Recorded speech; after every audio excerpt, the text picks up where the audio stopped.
Hello, church. I'm having some trouble with my cell phone and this recording, so I'm trying again to see what happens.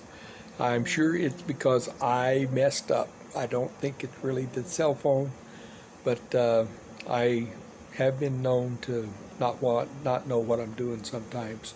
So I'm sure that's probably what it is.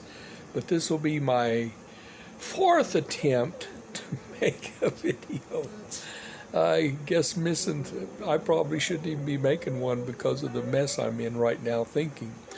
I wanted to apologize. I felt really bad about not being able to do the video this week. And so that's why I'm doing it today. This is Saturday afternoon, and I just wanted to share with you guys some thoughts out of Leviticus and just kind of wrap that up a little bit. It's been kind of a crazy week here, and so I just wanted to share some things here and get back on track with something else for next week. What I'm looking at next week is to go and do a study on the verse that says we've been clothed with Christ, and so I will start on that next week. But today I want to just kind of briefly touch on the stuff from last week. We were talking about foods and keeping in mind that these people are not scientific people. There is so much in Leviticus that man has not discovered until some of it as recently as the 1900s, the mid-1900s, that man has found that what the Bible says in Leviticus is true, and it's a fact. And so if we had followed, all mankind would have followed the rules that God gave, the laws that he gave them on clean and unclean, not safe and unsafe. They didn't understand those words. Clean and unclean, they understood. If man would have followed that, we would have had the Black Plague. We wouldn't have had so many of the pandemics that come up, because God's design is perfect. Now, man's follow through, yeah, we do fall short on that. Everything is just laid out very good. We talked about the eating of split-hoofed, those that don't chew their cud, this, that, and the other. We talked about rabbits and all of those. We talked about shellfish, any fish with shells. A catfish has skin, and if you don't have scales, you're not supposed to eat it. Well, catfish they're the vacuum cleaner. They're the cockroach of the rivers and that. They eat off the bottom and eat all the stuff. And in the sea and freshwater, shrimp, crab, oysters, those are the same thing. They're just little cockroaches running around.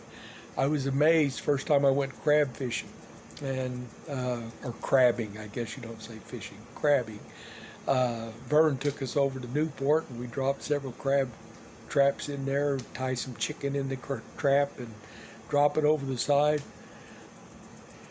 In such a short time, I was shocked by how many crab had filled those silly traps. They're just all over the bottom of the sea there. And it was such a good time. I wore out pulling the crab traps up because there'd be so many crabs in there and they were heavy. But anyhow, so that's what we've been talking about, is the food and this, that, and the other. Well, in chapters 12, 13, 14, the writer gets into other things. God has revealed so many new things for him to look at, and so I wanted to share a little bit of that. We'll just kind of go down through it without taking and spending a lot of time. I want this one to be a little bit shorter just because I'm not sure I'll keep my thoughts together. I've got so many things going around. Been trying to study up on some other stuff. So anyhow, but he goes on here and he says, the Lord said to Moses and Aaron, when anyone has a swelling or a rash or a shiny spot on their skin that may be a defiling skin disease, then they must be brought to Aaron or the priest or one of his sons who is a priest. The priest is to examine the sore on the skin, and if the hair in the sore has turned white and the sore appears to be more than just skin deep, it is a defiling skin disease. When the priest examines that person, he shall pronounce him ceremonially unclean. If the shiny spot on the skin is white but does not appear to be more than skin deep, and the hair in it has not turned white, the priest is to isolate the affected person for 7 days.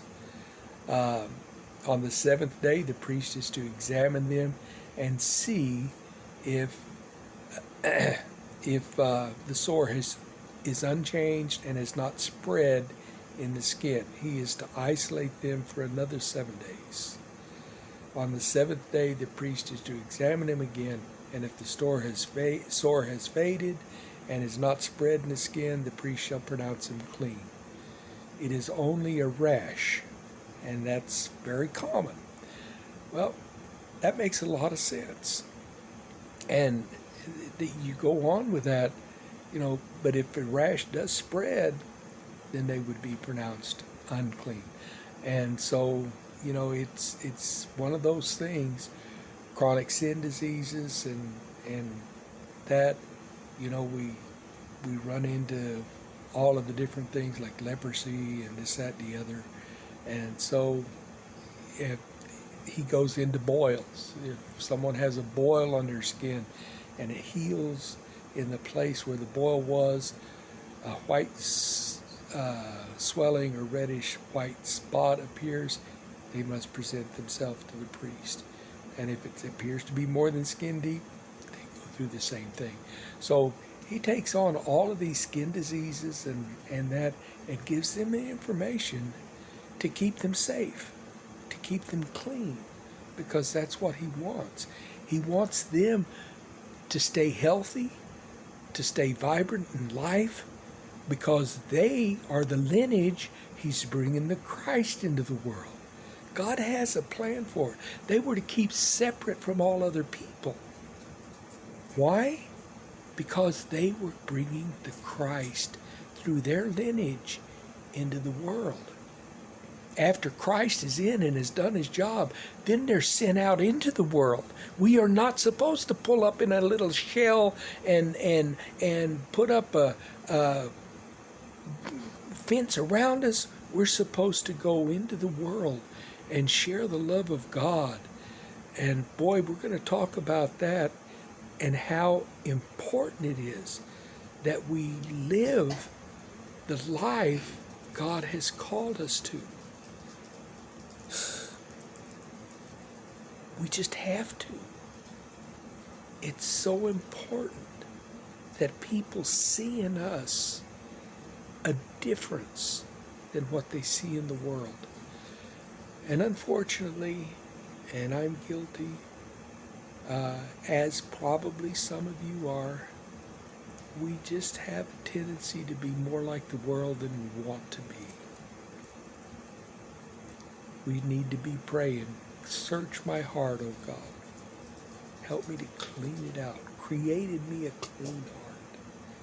Well, anyhow, he goes through this, and he goes through sores and rashes and all of this stuff to make sure. He talks about the fabrics and the different things.